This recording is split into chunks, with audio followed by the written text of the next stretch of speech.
You ask Tiger to solve. This deals with linear equations with one unknown. The final result is x equals 4. Let's solve it step by step. Simplify the expression. Group like terms. Simplify the arithmetic. Group all x terms on the left side of the equation. Subtract 2x from both sides. Group like terms. Simplify the arithmetic. Group like terms. Simplify the arithmetic. Group all constants on the right side of the equation. Subtract 4 from both sides.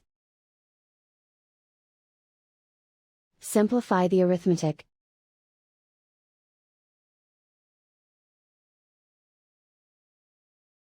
And so the final result is x equals 4.